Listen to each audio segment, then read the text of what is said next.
시스템을 통하여서 하나님 나라가 이렇다. 하나님께서 백성들과 언약관계 속에서 이끌어가는 경륜에 대해서 보이게끔 설명을 해줬어요. 구약에서는.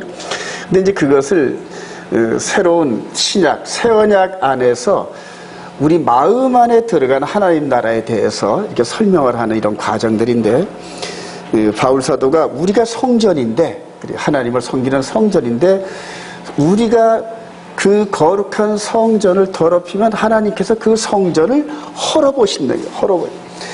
이제는 그 성전을 짓고 성전이 보이는 건물이기 때문에 계속 보수도 하고 이렇게 이끌어왔던 그 성전이 우리 마음에 들어오면서 우리가 어떻게 해야 될 것인가, 이제 이런 부분들을 우리가 집중적으로 영적으로 연구해야 됩니다.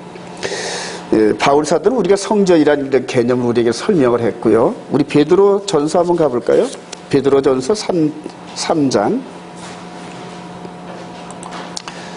베드로전서 3장 이하에는 또 베드로가 동일한 성령의 감동으로 마음 안에 하나님의 영이 거하시는 성전, 이걸 깨달았어요. 그래서 이제 우리의 삶에 대한 이런 부분들, 거기서 성전을 어떻게 이제 정결하고 거룩하게 하느냐 방법을 가르쳐주는, 우리 3절부터 한번 읽어봅시다. 3절. 너희의 시작. 너희의 단장은 머리를 꾸미고 금을 차고 아름다운 옷을 입는 외모로 하지 말고 오직 마음에 숨은 사람을 온유하고 안정한, 이는 하나님 앞에 값진 것이니라. 그래요. 값진 것이다. 그러면서 이제 3장 1절부터 아내가 남편에게 대하는 이런 자세, 그리고 남편이 아내에게 대하는 자세, 이런 가운데서 부부지간에 하나님의 성전이 임하는 그런 과정과 또한 우리를 거룩하게 해가는 이런 과정들을 이렇게 실제적으로 이렇게 표시를 했습니다. 저와 여러분들이 사도들이 이렇게 느꼈던 그런 영감과 감동, 이런 것들을 이렇게 동일하게 온몸으로 느끼면서 남들에게도 이 성경을 보지 않고 자연스럽게 베드로 사도가 말했던 것, 그 다음에 바울 사도가 말했던 이런 것들이 자연적으로 우리 입에서 나와야 돼요. 자연적으로 나와야 되는데, 그렇게 되는 거는 뭐 제자훈련에서 요절을 많이 외우고 하는 머리 좋은 사람들이 하는 게 아니라, 그런 삶을 그대로 살아갔던 사람들이 뭔가 마음속에 자연히 배어있는 것들을 남들에게 보여주면서 얘기하는 거란 말이에요. 그냥 입으로만 하고, 이제 조금 이따 보시겠지만 마음 안에는 하나님이 싫어하는 가증한 것들로 가득 채운 상태에서 하나님의 성전이라 하는 이런 모습들이 이제 오늘날 하나님을 섬긴다는 그런 그 언약 백성들 사이에서 많이 보여지고 있어요. 오늘 여러분들 이 토라 포션에 이제 3,500년의 모세를 통해서 주어졌던 이 말씀들이 오늘날 저와 여러분들에게 얼마나 실제적으로 그때 그 백성들보다 더 가까이 이 주님의 음성이 들리는지 한번 여러분들의 영적인 귀를 활짝 열어놓으시길 바랍니다. 자, 우리 히브리 믿게 한번 보도록 하겠습니다. 따라합시다. 레브. 여기 이제 정신, 의지, 마음이란 뜻이에요. 레브. 그 다음에 네다바. 여기 이제 자유의지, 자원, 재물, 이렇게 쓰여 있고요. 암무드. 이게 이제 기둥이란 얘기입니다. 그래서 성전에 두 기둥 이렇게 세워져 있죠. 그런 기둥처럼. 근데 바알. 이게 이제 같은 히브리어로 남편이라는 의미도 됩니다. 그러니까 바알 신도 바알, 남편도 바알, 뭐 이런 식으로 혼용을 해가지고 이제 그런 그 발음이 똑같은 그런 의미가 있어요. 오늘 바알 요거를 좀 잘 보시기 바랍니다. 따라합시다. 야라. 여기 이제 교훈, 던지다, 쏘다, 가르치다인데, 이게 빨간 요걸로 표시한 게 이게 토라가 여기에서 왔어요, 여러분. 토라가. 그래서, 마치 그 양궁 선수가 활을 쏘듯이 계속 쏘면서 70점, 80점, 90점, 95, 98, 99, 100, 퍼펙트 골드를 때릴 때까지 수만 번 쏴본다 그러잖아요. 그죠? 그렇게 해서 골드를 때릴 때에서야, 이제 네가 야라, 이렇게 했고, 토라, 이렇게 된 거예요. 그래서 여기서 온 이런 부분들을 여러분 토라의 개념을 좀 잘 이해를 하시길 바랍니다. 따라서 캐리, 이제 그릇. 저와 여러분들이 그릇입니다. 그릇. 자, 하자크, 이제 강하다, 수리하다, 견고하다. 그래서 가작, 괜히 가작, 뭐 이런 식으로 이제 막 뭐랄까요, 응원가식으로 하는 그런 부분들. 힘을 내라, 이제 이렇게 하는 거예요. 자, 그다음에 미시칸. 이게 이제 장막 거처. 하나님이 거하시는 장막. 이거는 이제 미시칸 그런. 여러분들, 이 장막에 대한 이런 구조가 사람의 구조하고 비슷합니다, 여러분. 겉에 있는 맨 그 껍데기부터 시작해가지고 근육, 뼈다귀로 해서 내장까지 들어가서 그 안에 공간이 있잖아요, 여러분. 공간. 그래요. 이제 우리 작은 며느리가 뭐 임신이 2개월인가 3개월 됐는데 우리 아들이 이렇게 뭐 사진을 찍어서 이렇게 보내왔더라고요. 근데 그 안에 있는 녀석이 머리털도 조그맣게 나면서 막 이렇게 굴르더라고요, 이렇게. 그러니까 그 안에 공간이 있단 말이에요. 그리고 어머니 탯줄로부터 영양이 공급되어지는 이런 과정들. 그래서 사람 몸 안에는 공간이 있어요, 여러분. 공간. 근데 그런 보이지 않는 공간에 하나님의 영이 임하신다. 영이. 여러분 보실래요? 여기 이렇게 이 장막이 4개의 장막으로 둘러싸여 있고, 그 다음에 이 안에는 금으로 된 널빤지, 안팎으로 금으로 싼 널빤지가 쫙 있습니다. 그래서 이 성막 안에는 자연 채광의 빛이 요만큼도 안 들어갑니다. 그러니까 저와 여러분들이 이 몸 안에 자연 채광이 전혀 안 들어가듯이 이제 그런 구조로 해서 이렇게 이스라엘 백성들을 통해 이끌으셨던 보이는 성막의 개념이 이제는 저와 여러분들의 몸으로 대체되었다. 이런 개념을 여러분 먼저 이해를 하셔야 돼요. 이해를 하셔서 그 다음에 이제 구약을 읽을 때, 모세의 율법을 읽을 때 예수 그리스도를 통하여서 우리에게 적용되어지는 이런 영적인 트랜스포메이션, 이게 아주 너무너무 중요합니다. 자, 출애굽기 35장 1절 모세가 시작. 모세가 이스라엘 자손의 온 회중을 모으고 그들에게 이르되 여호와께서 너희에게 명령하사 행하게 하신 말씀이다. 여기서 이제 바야크의 요게 모으고란 뜻입니다. 모아서 이렇게 여러 가지 이렇게 제물들을, 여러 가지 헌물들을 받으면서 출애굽기 25장부터 31장까지 쭉 지시했던 이런 성막의 이런 여러 가지 그런 그 구조물들을 이제 짓는 과정인데, 오늘은 여러 가지 걸 다 할 것이 아니라 이렇게 이런 모든 다 있는데, 뭐 메노라부터 시작해가지고 여러 가지가 있는데, 특별하게 요 지성소 안에 있는 요 법궤, 요거 하나를 중심으로 해서 한번 말씀을 전개해 보려고 합니다. 따라합시다. 여기 언약궤. 이 언약궤. 다시 말하면 이렇게 성막 울타리부터 시작해가지고 마당뚫로 시작해서 계달의 장막, 이게 물개 가죽이거든요. 여기 물개 가죽, 그 다음에 순념소 가죽으로 이렇게 털로 만든 이 천이고, 요거는 양의 털로, 그 다음에 요거는 자수로 해가지고 이렇게 꼭 4가지가 이렇게 있어요. 이 안에 이제 이렇게 성소, 지성소가 있고, 그 다음에 메노라의 빛에 의해서 깜깜한 이 안에 메노라의 빛에 따라서 이렇게 제사장들이 움직이는 그런 구조들입니다.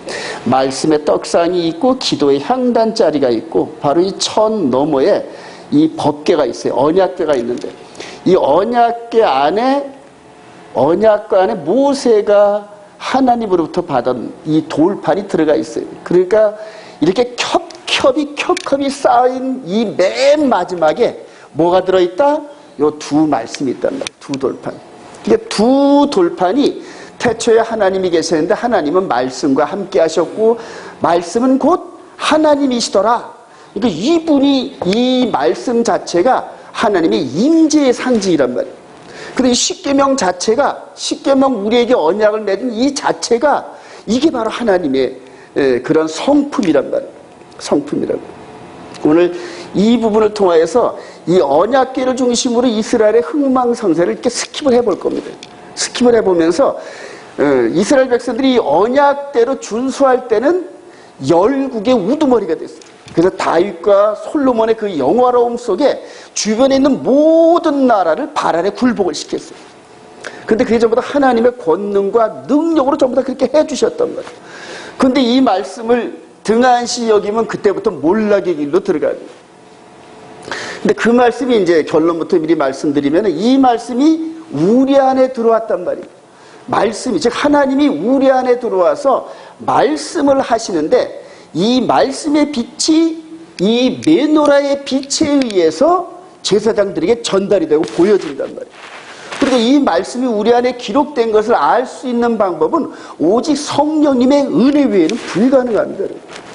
그래서 성령의 음성 따라 살지 않으면 이 말씀이 있는지조차 모르면서 삶의 기준점을 이탈해서 지가 옳은 대로 살아가는 사사기 말기 시대란 말이에요. 사사기 말기 시대 보면은 전부 지가 다 옳아. 요즘에 우리 교계에 보면 전부 지가 다 옳아. 기준이. 성경은 저쪽으로 제껴놓고 내가 만든 제자훈련 이게 최고로 좋아. 아니야. 내가 만든 제자훈련. 가보면 다 아무것도 아니에요. 왜냐면 그걸 만든 사람의 인격을 못 넘어갑니다. 인격을. 그 사람이 짜집기 해고 여러 가지 만든 그 끝이 그 사람의 인격입니다. 그 사람의 인격. 그래서 인간들이 만든 제자훈련 갖고 사람이 변화되는 게 아니에요. 오직 기록된 말씀을 성령의 조명 따라 내 삶의 가정에서 이 의지를 꺾어내고 인내와 절제 속에 말씀을 기준 삼아 살아가는 그런 과정에서 성령이 원하시는 성령의 열매가 맺어져요. 이거 외에는 불가능합니다. 불가능합니다. 그래서 제가 여러분들에게 뭐 교훈과 이렇게 합시다 이런 설교를 거의 안 하는 이유가 나같이 못난 주제에 오히려 여러분들이 더 경건한 삶을 사는 분들이 더 많은데 내가 뭐 성경을 짜집게 해서 이렇게 살자 저렇게 살자 아니에요. 오직 기록된 이 말씀을 여러분들에게 전해만 주면은 성령께서 여러분들의 심령 따라 움직이게 하신다.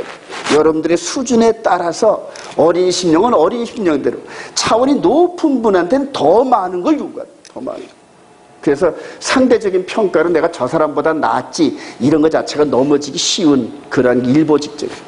하나님께서 아주 흠이 없이 그리스도의 장성한 분량 그래서 예수님의 신부로 옆에 딱 서도 우주적으로 바라볼 때 과연 예수님의 신부다운 모습이 이렇게 자랑하는 그런 모습으로 이끌어 가시. 그래요. 오늘 이렇게 이 법궤 안에서 이 말씀이 우리 안에서 이끌어 가시길 소망합니다. 자, 지성소의 법궤, 이게 언약궤인데, 이게 이제 좀 확대된 거예요. 지성소 안에 이렇게 법궤가 들어있으면서 쉐키나 해가지고 하나님이 임재하시는 요 상징입니다. 천사들 그룹에 이렇게 옹의를 받은데, 예수께서에 보면은 천사들이 그냥 6개의 날개 속에 얼굴도 가리고 몸도 가리고 이렇게 하면서 그냥 밤낮 없이 거룩 그러잖아요. 이제 그런 그 형상을 이렇게 보여준 거예요. 여기 이제 임재하시다. 여기. 자, 히브리서 9장 1절 시작.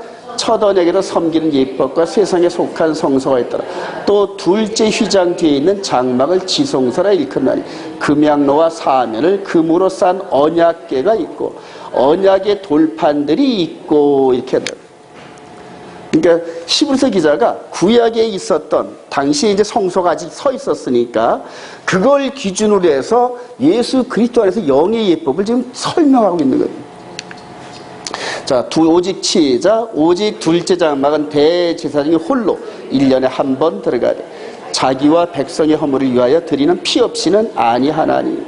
둘째 장막이 지성소란 말이에요. 이 안에 들어가서 1년에 한 번 딱 들어갑니다. 이게 이제 욤키프루. 따라합시다. 욤키프루 대속제일이거든요. 날 중에 가장 큰 날은 욤키프루입니다. 사람 중에 가장 큰 사람은 대제사장입니다. 예. 근데 이제 이분이 이렇게 보이는 성소에서 섬겼던 대제사장이 이제는 예수 그리스도께서 말기세덱 반차의 그 반차를 따라서 하늘 보좌에서 지금 우리를 위해서 대제사장의 역할을 하시고 있는 겁니다. 말씀, 그 다음에 항아리, 그 다음에 아론의 지팡이 이렇게 들어있습니다. 자, 우리 광야 백성들을 인도하는데 이 언약궤가 중심이 된 민수기 10장 33절 이하에 우리 언약궤 시작. 언약궤가 그 3일 길에 앞서가며 그들의 쉴 곳을 찾았고 궤가 떠날 때는 모세가 말하되 여호와여 일어나사 주의 대적들을 흩으시고 주를 미워하는 자가 주 앞에서 도망가게 하소서 하였고 궤가 쉴 때는 말하되 여호와여 이스라엘 종족들에게 돌아오소서 하였더라. 3일 길을 앞서갈 때 이 법궤가 제사장들의 어깨 위에서 이동하면서 구름 기둥과 불 기둥이 함께 따라갔어요. 근데 며칠 길을 3일 길을 앞서갔어요. 저와 여러분들이 성령이 인도함 따라 기도하면은 3일 길을 앞서가시는 성령께서 미래에 대한 이런 일들을 조명을 하셔요. 여러분. 조명을 하시는데 말씀과 상황을 이렇게 이끌어 가시면서 성령님의 도움이 없이는 해석이 불가능한 이런 상황들을 연출하신단 말이에요. 상황들을. 여러분들 기도하면 그런 상황들이 나타날 때마다 얼마나 희열이 많은지 몰라요. 기도하는 것들이 응답되어지는 그 순간에는 너무너무 희열이 그냥 그대로. 근데 이제 성숙된 사람들은 자기를 위한 기도는 거의 안 해요. 전부 남을 위한 기도, 교회를 놓고 하나님 나라가 영으로 보이면서 하나님 나라의 그 온전함을 위해서 정말로 기도하고, 그리고 무너져가는 교회를 위해서 기도하고, 넘어져 있는 주의 종들을 놓고 기도하고 그래요. 그래서 기도하는 상대가 안 받을수록 돌아오는 양이 무지 많아요, 여러분. 무지 많아요.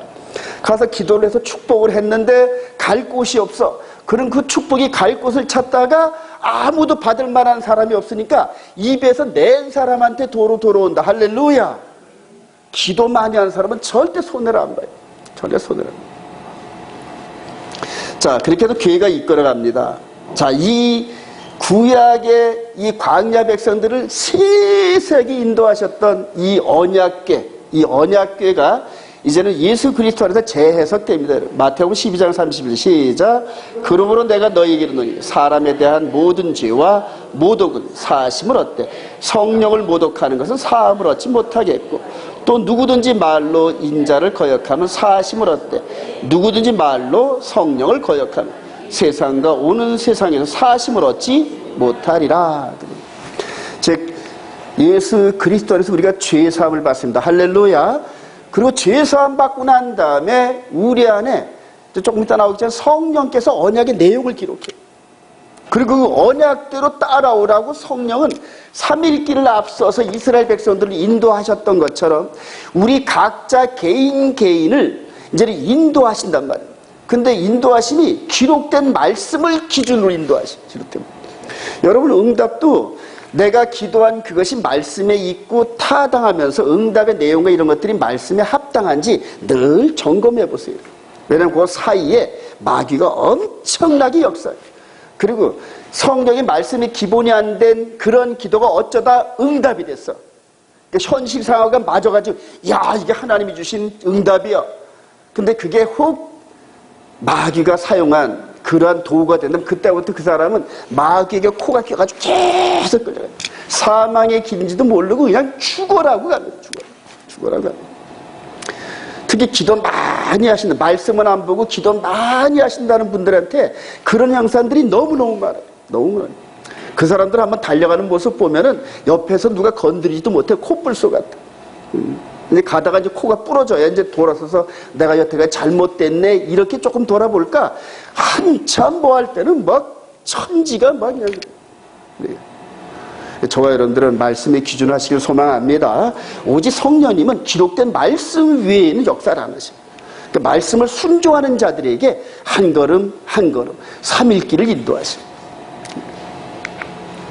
자, 요단강물을 멈추게 한 언약궤입니다. 여러분, 요단강에 이렇게 제사장이 12제사장이 언약궤 벗개를 딱 들고 딱 들어가자마자 그래요.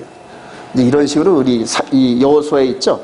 자, 우리 여호수아 3장 14절 제사장 시작. 제사장들은 언약궤를 메고 백성 앞에서 나갑니다. 궤를 맨 제사장들이 발이 물가에 잠기자 곧 위에서부터 흘러내리던 물이 그쳐서 사르단에 가까운 매 멀리 있는 아담 성읍 변들이 일어나 한 곳에 쌓이고, 여호와의 언약궤를 맨 제사장들은 요단 가운데 마른 땅에 굳게 섰고 그 모든 백성이 요단을 건너기를 마칠 때까지 모든 이스라엘은 그 마른 땅으로 건너갔더라.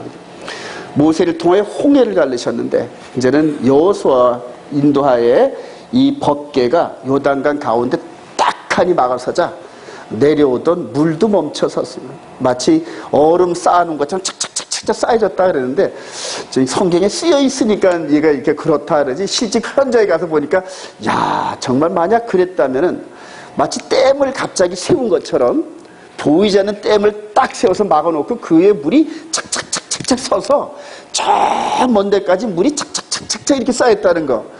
아우, 너무 실감이 안 나더라고요. 그러나 말씀이 그러니까 그런 대로 확신합니다.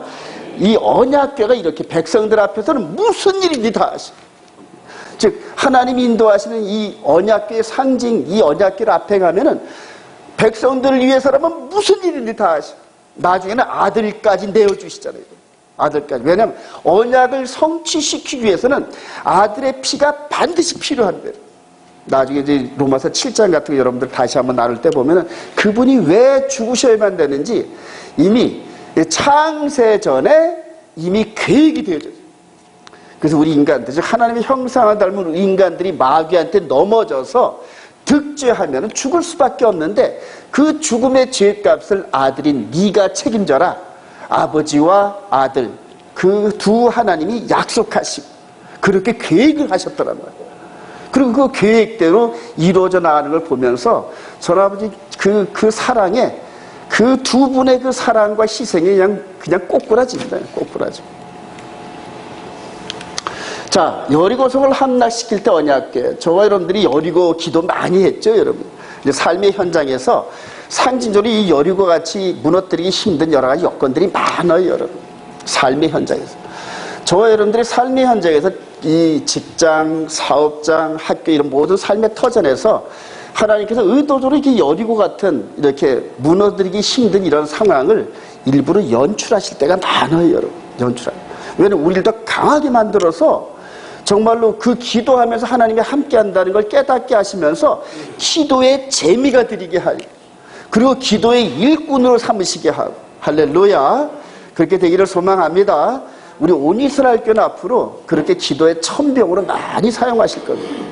왜냐하면 포병의 관측장교가 관측을 해가지고 그 재원을 이 포병부대 본부에 보내면은 그 관측장교 한 사람의 보고에 의해서 수천 발의 포탄이 한 지역에 떨어져요. 그 재원과 이런 것들을 통하여.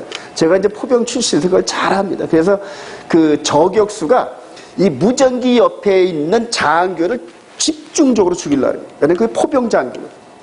바로 이 기도가 그런 거예요. 저와 여러분들이 하나님 나라를 놓고 기도하면서 저와 여러분들을 통해 이루실 그 일들이 있는데 여리고성처럼 막히는 부분들이 너무 많아요. 왜냐하면 은혜가 넘치는 곳에 또한 대적 세력도 넘칠 수밖에 없는데, 그런 것 때문에 그 앞에서 좌절하고 넘어지라는 것이 아니라 그거를 뛰어넘는 기도를 하려고. 그래서 이 온 이스라엘 교회 이렇게 그 멤버가 되는 이 정도까지 오면은 대개 기도의 훈련들이 웬만큼 끝난 사람들을 보냅니다. 왜냐면 여기서 초신자들은 그런 기도에 합류가 안 되기 때문에 매우 힘들어요, 여러분. 그래요. 자, 우리 여리고 함락시킬 때 한번 볼까요? 제사장들이 시작. 제사장들이 여호와의 궤를 메고 후군은 여호와의 궤를 따르고, 그러면서 요 법궤를 중심으로 제사장들이 앞으로 가고 뒤에 이 군사들은 뒤에 따라오고 하면서 6일 동안은 매일 한 바퀴, 7째 날은 새벽부터 일어나가지고 7바퀴를 돌고, 그래서 이 7째 날에 6번 6일과 그 다음에 7번째 7, 요 부분이 계시록의 7인과 7나팔과 7인과 아주 그냥 그대로 매칭이 됩니다. 그래서 여리고성을 함락하는 이런 장면이 계시록에서 대적의 나라 바벨론이 무너뜨리는 이런 방법들하고 거의 매칭이 됩니다. 매칭이 됩니다. 자, 여호수아 6장 20절 시작. 이에 백성을 외치고 제사장들은 나팔을 불며 백성이 나팔 소리를 들을 때에 크게 소리질러 외치니 성벽이 무너져 내린지라. 백성이 각기 안으로 들어가 서성에 들어가서 그 성을 점령하고. 할렐루야. 저와 여러분들이 기도로 정말로 하나님께 하나님 나라에 상달되게 기도할 때 저와 여러분들 앞에 서 있던 이런 여리고성 같은 문제들이 해결될 줄로 확신합니다. 부르짖고 기도해요. 자, 그런데 이제 이렇게 인도하시면서 좋은 일을 해주신 그런 하나님의 상징인 언약궤인데, 이럴 때는 사정없어요, 여러분. 백성들이 범죄할 때 이제 빼앗기는 언약궤인데, 요거는 한번 이 말씀을 직접 한번 들어가 봅시다. 우리 사무엘상으로 한번 가봅시다.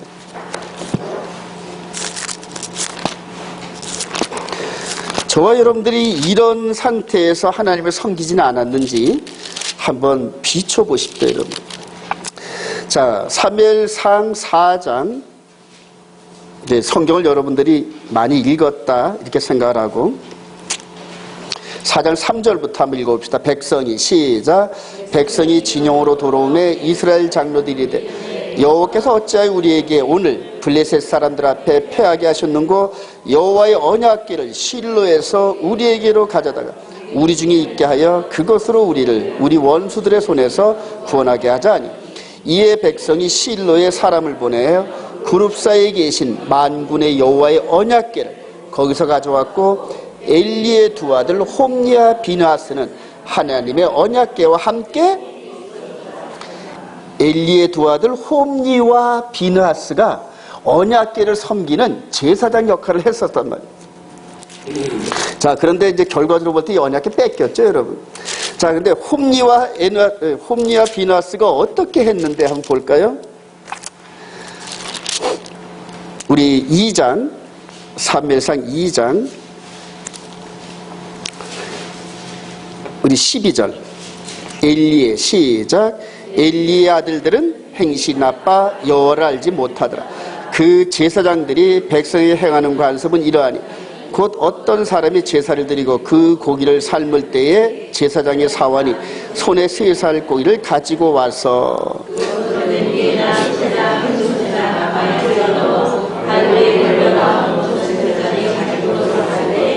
16절 봅시다. 16절 시작. 그 사람이 이르기를 반드시 먼저 기름을 태운 후에 16절 내 마음에 원한 대로 가지라 하면 그가 말하기를 아니라 지금 내게 내라 그렇지 아니하면 내가 억지로 빼앗으리라 하였으니 이 소년들의 죄가 여호와 앞에 심히 크면 그들이 여호와의 제사를 멸시하였더라. 그러니까 여호와의 제사를 멸시했단 말입니다. 여러분 또 그랬죠. 우리 22절 시작. 엘리가 매우 늙었더니 그의 아들들이 온 이스라엘에게 행한 모든 일과 회막문에서 수종드는 여인들과 동침하였음을 두고 그래요. 이제 이런 그러니까 아버지가 제사장이니까 자녀들도 제사. 요즘 말하면 이제 아버지가 목사니까 자녀들도 목사하고 이제 이런 개념입니다. 그런데 제일 첫째 여호와의 제사를 멸시하고 그래요. 여러분 이 예배를 멸시하면은 이거와 똑같습니다. 여러분 예배를 멸시하면 적어도 한 20분 전에는 들어와서 이렇게 오늘 말씀과 함께 기도하고 정말로 경건한 모습 속에서 내 신령밭이 그냥 말씀이 떨어지면 그대로 흙이 딱 덮여지게끔 이런 식으로 부드러운 마음으로 이 예배를 준비하는 사람과 그렇지 않은 사람은 차이가 납니다. 차이가 나요. 자, 그리고 이 주의 종들이 그래요. 그때는 이제 성막이 회막이 있었으니까 회막에 수종들로 오는 그러한 그 여자분들이 있었을 텐데 이 엘리와 홈니아스가 그런 여자들을 범했다는 이런 부분. 여러분 그러면 돌로 쳐 죽이는 게 율법입니다, 여러분. 그래요. 근데 이 엘리 그 아버지가 그 자녀들에게 이렇게 강력한 교훈을 못했어요. 하나님의 축복과 사랑이 떠나갑니다, 여러분. 왜냐하면 이 안에 있는 법궤, 그 십계명의 내용을 벗어나서 제사장들이 살았단 말이에요. 자, 그런데 이스라엘 백성들이 법궤만 갖다 놓으면 만병통치를 생각해가지고 법궤를 딱 갖다 놨는데 그 옆에 이 두 제사장, 엘리의 두 아들이 있어요. 겉으로 볼 때는 제사장복 입고 위엄 있고 하나님 앞에 경건한 모습인 것 같았는데 속으로는 온갖 더러운 것들로 가득 차 있어요. 여러분 이 시대에 지금 내놓으라는 주의 종들이 돈에 넘어져 명예에 넘어져 이성에 넘어져 그래요. 이런 것들이 지금 겉으로는 그냥 이렇게 거룩한 것 같고 거룩한 것 같은데 속에는 이 두 아들 같은 이런 모습으로 이 안에 있단 말이에요. 하나님이 함께 하실까요? 천만의 말씀입니다, 여러분. 천만의 말씀. 만약 그런데도 하나님께서 역사하신다면 하나님은 거룩하지 않은 분이에요, 여러분. 예, 그래요. 타협이 없어요. 이 말씀에는 1점이라도 타협을 하면 안 돼요. 아니면 아니고 맞는 건 맞는 거고. 그러고 나서 내가 거기에서 기준대로 잘못한 건 무릎 꿇고 회개하면 됩니다, 여러분. 그걸 나 자신한테는 굉장히 관용스럽고 타협을 하고 남들한테는 잣대를 그냥 칼날같이 들이대고 요즘 정치인들이 다 그러잖아요. 아니에요. 전부 액습니다. 전부 액습니다. 나 자신도 물론 부족하지만 회개하면서 자꾸 올라가려고 애를 쓰면서 하나님 앞에 나아갈 때 정말 깨끗한 그런 사무엘 같은 아름다운 그런 모습을 하려는 것과 그렇지 않은 사람은 차이가 있다니. 결론적으로 이렇게 백성들이 온전히 섬기지 못할 때 이 언약가 뺏겼습니다. 블레셋 그 진영에. 그리고 이제 가사 5도시 다니면서, 5도시를 다니면서 이제 또 이 언약궤가 역사하는 이런 것들이 참 재미있어요. 나머지 여러분들 시간 나더라 한번 읽어보세요. 결론은 하나님의 법궤라 하더라도 말씀을 순종하는 종들에게는 축복과, 그런데 불순종하는 그러한 종들에게는 저주가 임한다. 이 확연한 그림입니다. 자, 하나님과 언약 관계가 깨어진 이스라엘입니다, 여러분. 예레미야 31장 여러 번 많이 읽었죠. 내가 이스라엘 집과 유다 집에 새 언약을 맺으려. 내가 그들의 남편이 되었어도 그들의 내 언약을 깨뜨렸습니다. 여러분, 이 언약 관계는 여러분, 하나님과 우리 사이의 언약 관계는 부부 관계입니다, 여러분. 부부 관계. 그래서 하나님은 우리의 남편이 되시고, 그 다음에 이 언약대로 살겠다고 언약 안에 들어간 저와 여러분들은 아내입니다, 여러분. 이 신부. 근데 이 아내가 남편으로부터 받은 이 언약을 깨트리면은 간음으로 봅니다. 간음으로 봅니다. 저와 여러분들이 이 언약대로 안 살면은 새 언약에 들어갔단 말입니다. 예수 그리스도 안에서. 근데 이 언약대로 안 살면 간음한 여인이 됩니다. 간음한 신부가 됩니다. 간음한 신부는 돌로 쳐 죽이는 겁니다. 그래서 요한복음 8장에 보면은 현장에서 간음하다 붙잡힌 여인이 돌로 쳐 맞아 죽을 뻔하다가 예수님께서 죄 없는 자부터 먼저 돌로 던져라는 그 신적인 음성에 전부 위압돼가지고 전부 돌아가는 이런 과정. 그 바로 저와 여러분들의 모습이에요. 이 언약인데 남편이 되었는데도, 여기서 남편이. 자, 에덴 동산에서도 언약을 맺은 아담과 하와와 하나님 사이에 하나님은 남편, 그 다음에 인간들은 아내, 이런 개념이죠, 여러분. 이제 그게 예수 그리스도 안에서 신의 산에서 이 부부지간에 언약을 맺었는데 아내가 깼다는 얘기. 우리 지난주 토라 지지난주 해가지고 아론 대제사장이 금송아지 세우면서 했던 이게 전부 다 언약이 깨진 거예요. 그래서 이스라엘 백성들은 깨어진 언약을 품고 하나님과 관계를 지속했던 겁니다. 언젠가는 이게 개혁이 되어져야 돼요. 깨진 언약 상태로 계속 있을 수가 없거든요. 그래서 이거를 개혁을 시켜야 되는데, 그 개혁을 시킬 때 반드시 이 남편이 죽어야 됩니다, 여러분. 남편이 안 죽으면 아내가 죽어야 되는데, 그래요. 둘 중에 하나는 죽어야 됩니다. 그런데 남편이 죽으면서 이 언약 관계를 무효화시켜 주시고, 죄가 있긴 한데 공소권 없음 이러잖아요. 그리고 요즘에도 보면은 이렇게 누가 범죄를 하고 나다 범죄해서 죽잖아요. 그럼 죄는 있는데 죄를 물을 상대가 없으니까 공소권 없음, 그리고 종결해버리잖아요. 이제 이런 것들이 나중에 여러분들 골로새서 2장 10몇 절인가 거기 보면은 이 공소권 없음 이런 것들이 나옵니다. 그래서 이 남편 되신 분이 언약을 깨트린 우리가 간음죄를 행했기 때문에 반드시 죽어야 되는데, 우리가 죽고 나면 부활이 불가능해요, 여러분. 그래서 부활이 가능하신 남편 되신 이분이 죽어주시고 이 부부지간에 맺은 언약 관계를 해소를 시켜버려요. 그리고 함께 죽고 다시 새 언약을 맺은 게 예수 그리스도의 새 언약이에요. 할렐루야. 그리스도 예수 안에 있는 자들이 있는 정죄함이 없나니 이전 것은 지나갔으니 보라 새 것이 되었다. 새 것이 된 걸 끝난 게 아니라 새 것이 되었는데 다시 언약을 맺는단 말이에요. 다시 언약을 맺는단 말이에요. 그리고 이제 두 번째 언약이 깨지면 구제불능이 돼버려요. 구제불능. 더 이상 이제 약이 없어요. 이런 개념들을 알면은 저와 여러분들이 얼마나 이 예수 그리스도 안에서 맺은 새 언약을 붙잡고 생명을 걸어요. 생명을. 이 말씀을 우리 안에서 보존하기 위해서 생명을 걸어야 되는데, 이 말씀을 깨달은 자들이 초대교회 때 전부 생명을 걸었잖아요. 그래서 전부 순교당한 거예요. 왜냐하면 이 안에 있는 언약을 깰 수가 없어서 육신의 죽음 정도는 그냥 내준 거예요. 왜냐하면 우리 마음판에 기록되진 우리 주님 남편 대신 그분과의 언약을 깰 수가 없어서 세상 이 세속에 물들지 않기 위해서, 세상과 타협하지 않기 위해서 이 육신을 내어줬단 말이에요. 이분을 위해서. 이게 이분이 얼마나 영광스러워요. 여러분들 지금 부부지간 하면서도 아내가 남편을 위해서 생명을 바쳐서라도 내가 남편 말은 복종한다 이러면 그 남편이 얼마나 그냥 그대로 영광스러울까요, 여러분? 근데 그런 부인이 없어요, 여러분. 그렇게 하는 흉내만 내도 남편은 그다음부터 아내를 업어주고 안아주고 아내를 위해서 생명을 바칠 거예요. 그래요. 그런데 그런 게 안 되잖아요, 여러분, 요즘에. 그래요. 하여튼 그건 이상적인 거고, 이런 식으로 해서 깨어진 그 언약을 다시 맺겠다, 이렇게 해서 이제 새 언약을 예고하시는 겁니다, 여러분. 자, 여호와의 그러나 시작. 그러나 그날 후에 내가 이스라엘 집과 맺은 언약은 이러하니 곧 내가 나의 법을 그들의 속에 두며 그들의 마음에 기록하여 나는 그들의 하나님이 되고 그들은 내 백성이 될 것이라 여호와의 말씀이라. 그래. 자, 깨어진 옛 언약을,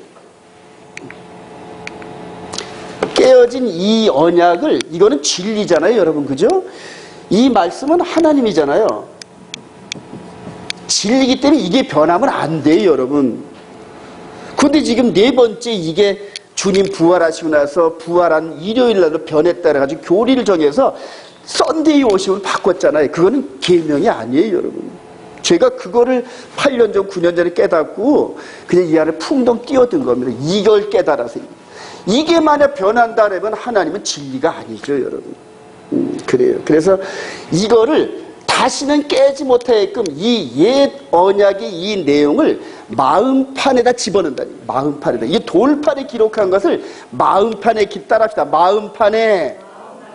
그래요. 그래서 이 진리를 깨달으면서 이게 그대로 1점에도 변하지 않고 우리 가운데 들어왔다는 걸 제가 깨달으면서 그냥 이 썬데이 워십을 과감히 깨버리고 샤밧을 선포했던 거예요. 그리고 그 안에 뛰어들었던 거예요. 왜냐하면 합동층 목사라는 그 네임밸류가 문제가 아니에요, 여러분. 내가 목사가 아니라 목목사가 안 된다 하더라도 이 진리의 말씀 순종하지 않으면 하나님 나라 못 들어가요, 여러분. 앞으로 성경 보세요, 여러분. 계속 이제 이 부분에 대해서 이 언약 붙잡아라, 이 언약을 놓치면 안 된다, 계속 그래요. 하나님과 우리는 언약 관계랍니다. 그래요. 이렇게 해서 이제 마음판에 기록되겠다는 이것을, 이 예언을 이루시기 위해서 메시아가 오신 거예요. 자, 언약 백성의 마음판에 언약 내용이 기록된데 우리 사도행전 2장 1절 시작. 오순절 날이 이미 이름에 그들이 다 같이 한 곳에 모였더니 호련히 하늘로부터 급하고 강한 바람 소리가 있어 그들이 앉은 온 집이 가득하며 마치 불의 혀처럼 갈라지는 것들이 그들에게 보여 각 사람이 하나씩 임하였더니 그들이 다 성령의 충만을 받고 성령이 말하게 하심을 따라 다른 언어들로 말하기를 시작하니라. 여러분들 이 구절은 너무나 목사님들이 설교를 많이 해서 잘 알잖아요, 그죠? 성령이 우리 안에 왜 오셨을까요? 그래요. 우리를 인도하시고 또 축복하시고 물론 맞아요, 여러분. 그런데 이 에레미야 31장의 마음판에 기록하시려는 그 말씀을 이루시기 위해서 속죄 제물로 우리 영혼의 몸의 죄값을 지불하시고 나서 그분이 예수와께서 그리고 예수 그리스도를 영접한 그 마음 안에 보혈의 피를 쫙 뿌려주셔요. 그럼 생명의 근원은 뭐가 있다? 피에 있단 말이에요. 그래서 저와 여러분들이 에베소서 2장 1절에 죄와 허물로 죽었던 너희를 다시 살리셨도다. 할렐루야.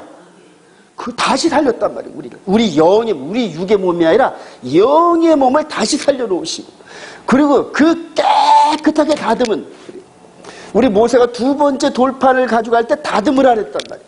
내가 거기에 다시 쓸 테니까 너는 돌을 다듬어 가지고 올라오라 했단 말이에요. 이제는 우리가 마음판에 하나님의 말씀을 기록하려니까 다듬어야 되잖아요, 우리 마음을. 예. 그러니까 그 다듬는 과정이 주님의 보혈이란 말이에요. 그래요. 그렇게 해서 그분이 올라가신 지 열흘 만에 오순절날 성령이 이렇게 각 사람 머리에 있다가 빽 뒀다가 사람 속으로 쑥 들어가는 이런 과정인데요. 자, 그리고 들어가서 뭐 하셨느냐? 우리 고린도서 3장 시작. 너희는 우리로 말미암아 나타난 그리스도의 편지니 이는 먹으로 쓴 것이 아니요 오직 살아계신 하나님의 영으로 쓴 것이며 또 돌판에 쓴 것이 아니요 그래 성령님께서 또 성령이 오신 이유가 예수 그리스도와 맺은 새 언약의 내용을 우리 마음 가운데 기록하려고 오신 거란 말이에요. 이해가 되시면 아멘. 그래요. 그래서 이 모세오경을 통한 이스라엘 백성들을 통치했던 성막과 성전의 예법을 자세히 연구하는 이유는 여기에서 두리뭉실 눈에 보이지 않는 영의 법을 속여먹는 거짓 선자들의 미혹에 넘어가지 않기 위해서 이거에 대한 원본이 성전이란 말이에요.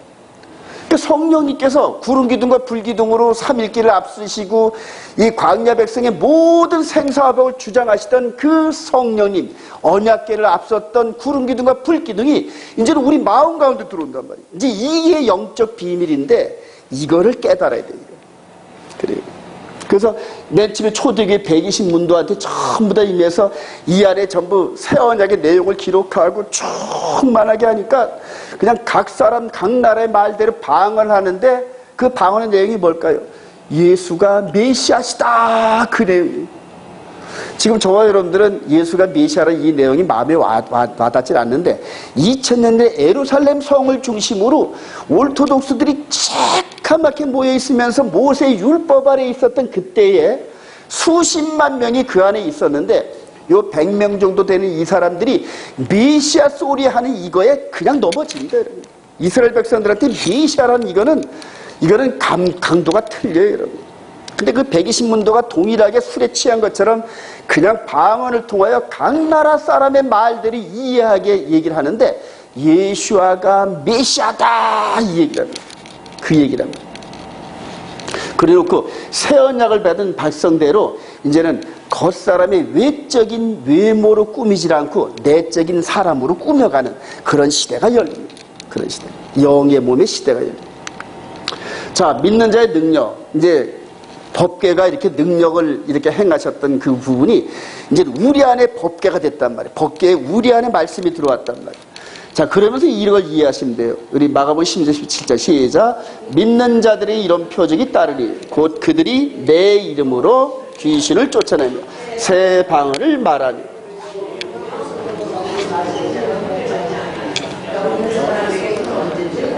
그래요. 믿는 자들에게는 예수 그리스도 안에 있으면서 새 언약을 그 초대교회 때 이후로 시작을 하면서 이제 계속적으로 이게 내려오는 거죠. 자, 이렇게 권세를 주셨는데 이렇게 베드로와 요한이 성전 비문에 40년 동안 앉아 있었던 구걸하는 이 사람을 이제 이렇게 세우는 장면입니다. 사도행전 3장 시작. 베드로가 이르되 은과 금은 내가 얻거니와 내게 있는 이것을 내게 주노니 나사렛 예수 그리스도 이름으로 일어나 걸으라 하고 오른손을 잡아 일으키니 발과 발목이 곧 힘을 얻고 뛰어서서 걸으니 그들과 함께 성전으로 들어가면서 걷기도 하고 뛰기도 하며 하나님을 찬송하니. 그래요. 법궤가 요단강도 갈랐죠. 그래, 여리고성도 무너뜨렸죠. 능력과 이런 것들을 행하시면서 이제는 그 말씀이 믿는 자 안에 들어가니까 그 법궤의 능력이 사람을 통해 나타나기 시작하는 거예요. 이런 관점에서 여러분들 이해하시기 바랍니다. 우리 온이스라엘 성도들이 앞으로 영어로 무장하면서 이 예루살렘 중심으로 선교센터가 지어지고 이제 그때는 막 가슴에서 용솟음 치어오르는 복음의 이 분출하는 복음을 못 이겨가지고 그냥 예루살렘으로 가게 될 겁니다. 그렇게 해서 마치 그 누굽니까? 삼손이 그냥 여우 300마리 잡아가지고 꼬리에 불을 붙여가지고 블레셋 그 밭에다가 풀어놓으니까 다 태웠잖아요, 여러분. 기돈의 300용사도 항아리 속에 횃불을 감추고 가 있잖아요. 저와 여러분들이 이 질그릇 같은 이 안에다 성령의 불을 가득 채워가지고 이제 이 예루살렘에 이 백성들을 향해 가게 할 때가 반드시 옵니다. 할렐루야. 그때를 위해서 지금 말씀과 기도로 훈련하고 그리고 가가지고 방언을 하더라도 뭔가 기초는 알아야 영어 회화를 가리키고 하잖아요. 그래요. 저는 그런 것들이 눈에 보입니다. 눈에 보여요. 자, 영혼군 무엇보다 더 중요한 게 능력과 권세도 물론 중요합니다. 근데 광야 백성들을 3일 길로 인도하면서 가나안으로 계속 인도했잖아요, 여러분. 가나안으로 가는. 그렇게 인도했던 그 성령님이 이제 우리 안에 들어옵니다. 야고보서 1장 19절 시작. 너희가 알지 사람마다 듣기는 속히 하고 말하기는 더디하며 성내기도 더디하라.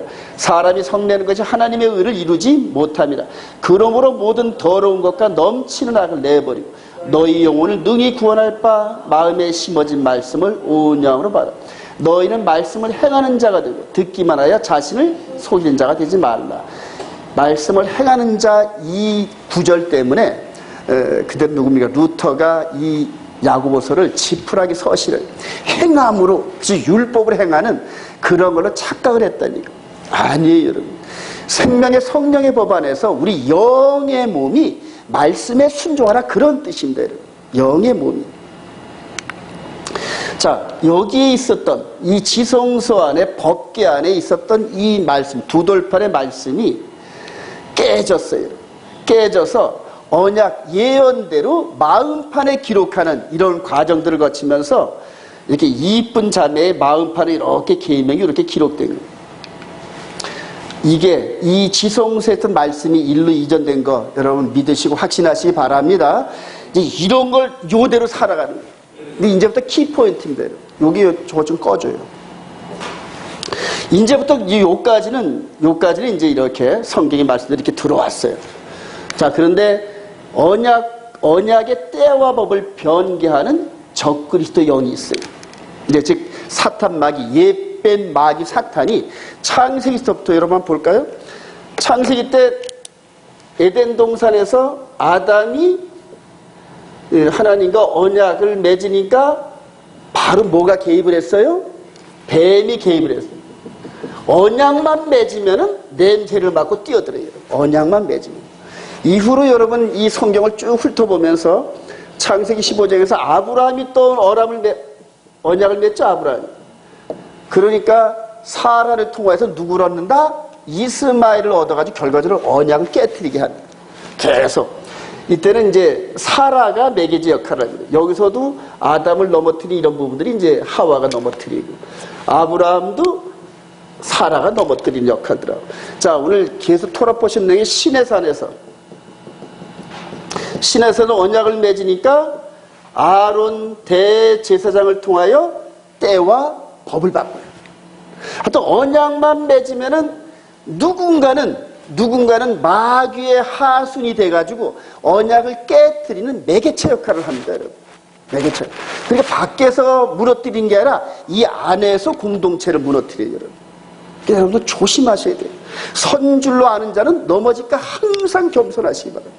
왜냐하면 선줄로 아는 자를 통하여서 마귀가 잘한다 하면서 넘어뜨리는 요소로 사용을 합니다. 자, 이후로 이제 이게 새 언약인데 신의 산에서 했던 이 부분을 이제 마음에다가 기록하겠다 해가지고 새 언약을 맺어요. 예수 그리스도와 함께 새 언약을 맺는데 여기서 개입했던 옛뱀 마귀 사탄이 개입을 할까요, 안 할까요? 당연히 합니다, 여러분. 하나님이 허락을 하셨단 말이에요. 개입을 하겠군요. 그렇게 해서 새 언약을 맺은 이 교회 시대에도 이 마귀가 역사를 동일하게 합니다. 그런데 항상 언약을 가지고 살짝 비틀어요, 여러분. 다른 걸로 저게 넘어뜨린 게 아니라 하나님께 받은 그 언약의 내용을 살짝 비틀어요. 살짝 비틀어요. 그래가지고 넘어뜨리게 한단 말이에요. 다 바꾸면 안 속아 넘어가잖아요. 그러니까 살짝만 바꿔. 이제 이게 오늘 토라 포션의 이 내용 가운데서 아론 대제사장이 언약을 이제 두 돌판을 받으러 올라가는 그 과정에서 밑에서는 이제 이런 우상 섬긴 거, 이거 이제 때와 법을 바꿉니다. 때와 법을. 자, 여로보암 왕도 이 북이스라엘도 이렇게 때와 법을 바꾸면서 여러분들 지난주에 공부했을 겁니다. 이렇게 때와 법을 똑같이 바꿔요. 자, 이제 교회 시대 때 새 언약 때도 이제 요 이전에 콘스탄틴 대제, 즉 주후 325년 니케아 신경 때, 니케아 그 회의 때 이 안식일과 절기를 바꿔버립니다. 그게 교리적으로 해가지고 그걸 이제 로마 카톨릭이 계속 이어받다가 개신교가 거기서 빠져나왔다, 이렇게 개혁을 하고 나왔다 하긴 했는데 이 네 번째 있는 안식일까지는 개혁을 하지 못했어요, 여러분. 그렇게 해서 똑같습니다. 하는 패턴. 자, 다니엘서 7장 24절 그 시작. 그 열불은 나라나라에서 일어날 열왕이요 그 후에 또 하나가 그는 먼저 있던 자들과 다르고 또 새 왕을 복종시킬 것이며 그가 장차 지극히 높으신 이를 말로 대적하고 또 지극히 높으신 이의 성도를 괴롭게 할 것이며 그가 또 때와 법을 고치고자 할 것이며 성도들은 그의 손에 붙임받아여 한 때와 두 때와 반 때를 지내라. 요 다니엘은 요 마지막 때 완벽하게 적그리스도가 드러난 이것들을 그림을 본 겁니다. 그런데 똑같이 얘들과 마찬가지로 똑같이 때와 법을 바꿔요. 마지막 그러니까 지금 마지막 때에 있는 이 일들의 그 적그리스도의 하는 이 일들이 역사를 관통하면서 하나님의 때와 법을 바꾸는 걸로 계속 나타납니다. 계속 나타납니다. 이제 저와 여러분들 앞에 나타날 이 적그리스도인들.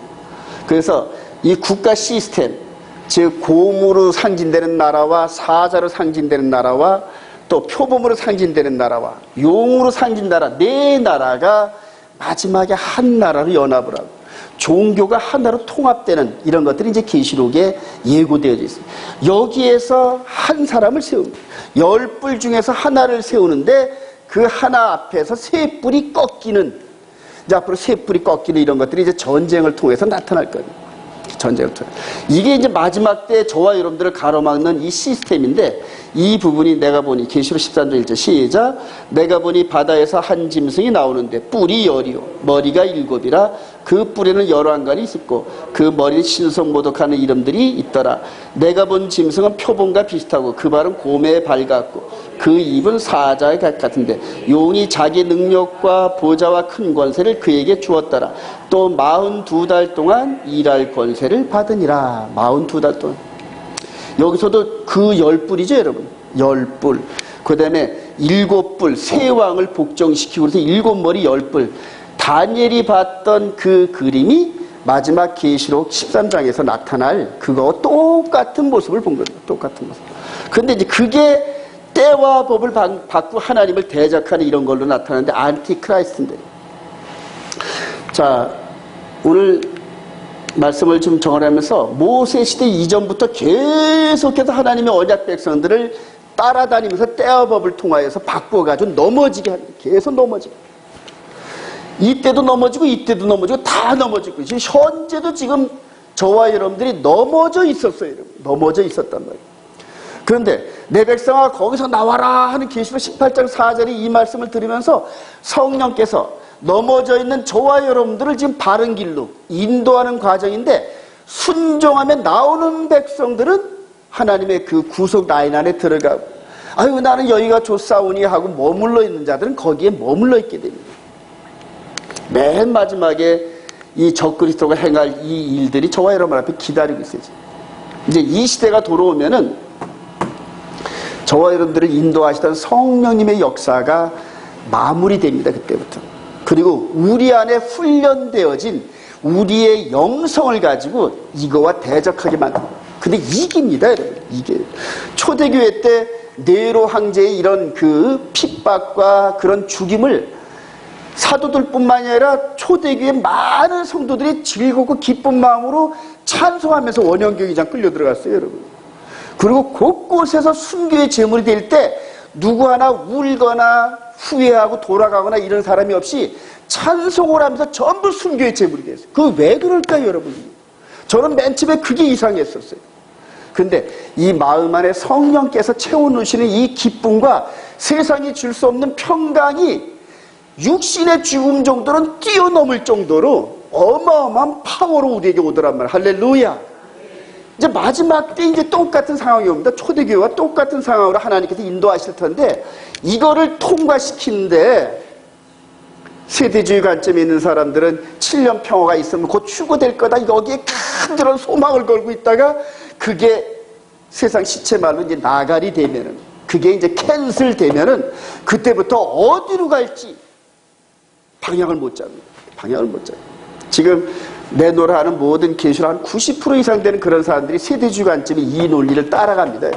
따라가는데 저희들이 옆에서 그게 아니다고 아무리 외쳐도 그냥 고옵니다. 그냥 고옵니다. 그러다가 마지막 때 이 상황이 딱 닥치면서 이제 후 3년 반 정말로 엄청난 전 세계적인 핍박과 어려움이 닥쳐서 믿음을 가진 자들을 내가 보겠느냐 이럴 정도로 시기하단 말이에요. 왜냐하면 죽을 각오를 하고 남편 대신 이분의 말씀을 생명받쳐 지킬 만한 그런 믿음을 가진 자가 몇이나 되겠냐, 심히 걱정스럽다는 거예요. 우리 주님이 하신 말씀이에요. 저도 지금 이게 보여요, 여러분. 어떻게 할 것인지 눈에 보이더란 말이에요. 그래서 제가 여기저기 사이트에다 막 이렇게 밑에다가 이런 부분은 잘못됐다고 이렇게 글을 올리면은 저를 계속 공격을 하는 거예요. 공격. 그러면서 인격적인 모독도 서슴치 않아요, 여러분. 혈기가 많으니 어쩌니 저쩌니.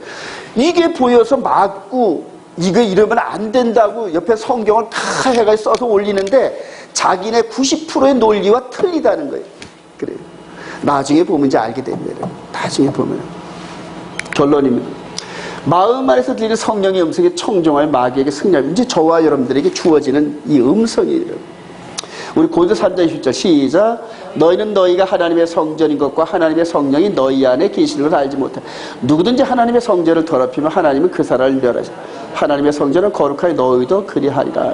흠리와 비너스 같은 그런 탐욕과 마음을 이 주체하지 못해서 온갖 마음으로 죄를 짓는, 그리고 그게 넘쳐서 손으로 몸으로 죄를 짓는 이런 상태에서 그래도 천국 가는데 지장 없다 이렇게 생각하는 이런 교리 안에서 사는 사람들 너무너무 불쌍한 거예요. 너무너무 결코 없습니다, 여러분. 보세요. 하나님의 성전을 더럽히면 멸한다잖아요. 여러분, 이 안에 흠이나 티나 주름 잡힌 게 없기를 원하노라 그랬는데 그런 말씀들은 저만큼 던져버려요. 왜냐하면 불가능하다 생각하니까 던져버린다. 근데 하나님께서 불가능한 말씀을 우리에게 주셨겠냐는 얘기. 가능하니까 주셨단 말이에요. 그래요. 이렇게 또 이렇게 해서 말씀이 안에 들어왔습니다. 그러므로 시작. 그러므로 성령이 이르신 바와 같이 오늘 너희가 그의 음성을 듣거든. 광야에서 시험하던 날에 거역하던 것까지 너희 마음을. 그래요. 첫 계명에서 10계명까지 쭉 해서 성령의 음성이 계속 들려주십니다. 그래요. 하나라도 어기면 다 어기게 되잖아요, 여러분. 안식일을 기억하여 거룩하게 지켜라. 그래요. 근데 이 부분만 나오면은 전부 다 눈들을 전부 도끼 눈을 뜨면서 2단, 3단 소리가 나옵니다. 왜 그럴까요?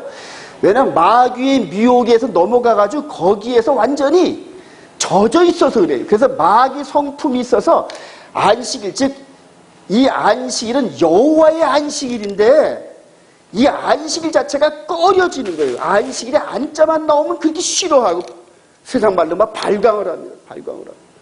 거룩하신 하나님께서 선포하신 그 안식일을 겸손하게 아멘 하고 받아들일 생각을 안 하고 세상의 교리적인 이 측면 속에서 그냥 마귀에게 단련된 연단된 그 마음으로 대적을 하고 막 폄하하고 이제는 저들 세상에 오면 죽입니다, 여러분. 여러분, 종교 전쟁이 제일 무서워요, 여러분. 제일 무서워요. 이번에 보니까 그 터키하고 저 시리아 사이에 어떤 나라가 이렇게 독립을 하는데 그걸 놓고 기도해달라고 하더라고요. 거기에는 이제 그 미션주들도 많이 있는 모양이더라고요. 그런데 그 반대판이 이슬람이나 다른 이 기독교 측에서 거기 그 나라를 아주 몰살을 시키려는 거예요. 몰살을. 근데 메시아주 되시는 분들이 몇몇이 이제 기도 제목이 이렇게 왔더라고요. 하도 종교전쟁 무섭습니다, 여러분. 종교전쟁. 자, 우리 유다서 1장 1절 시작. 사랑하는 자들아 너희는 너희의 지극히 거룩한 믿음 위에 자신을 세우며 성령으로 기도하며 하나님의 사랑 안에서 자신을 지키며 영생에 이르도록 우리 주 예수 그리스도의 긍휼을 기다리라. 영생을 이미 얻었다 이르도록 이래. 미래란 말입니다. 네. 그러니까 예수 믿고 이미 영생에 이르렀다 아니에요. already not yet이란 말이에요. 오늘 안에서 이미 이루어졌지만은 앞으로 한 달 후쯤 되면 오늘보다 더 나은 우리를 요구하시는. 그래서 계속 열매는 자라가야 됩니다, 여러분. 여러분, 과수원지기가 딱 딸 때까지 열매가 계속 자라기를 원하신답니다. 그래요. 영생에 이르도록 성령으로 기도하며. 우리 계시록 22장 7절 시작. 이기는 자는 이것들을 상속으로 받으리라. 나는 그의 하나님이 되고 그는 내 아들이 되리라. 무조건 예수 믿는다고 다 내 아들이 아니라 이기는 자라는 조건들이다. 조건들이 딱 달려있단 말이에요. 그리고 7교회의 모든 부분들도 이기는 자, 이기는 자, 이기는 자예요. 뭘 이기는 걸까요? 말씀대로 순종하면서 죄를 이겨내는 삶을 말하는 겁니다. 저와 여러분들이 정말로 말씀의 기준 삼아서 성령의 인도함 따라 살아가면서 이기시는 자가 되어서 우리 주님 나라에서 기쁨으로 만나는 저와 여러분 되시기를 주님의 이름으로 축원드립니다.